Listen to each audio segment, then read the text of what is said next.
So I put him back over there on the other side of the fence on that piece of wood, and then by the time I made it, jumped over the fence back into the dog park,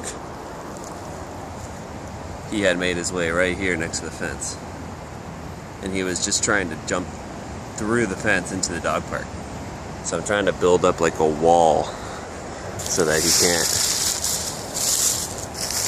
make it through. I don't think he would last very long if he made it through the fence.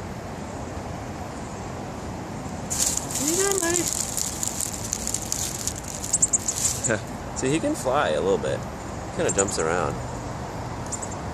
I think he'll be alright. I can hear his adult pals flying around up here, so he'll be good.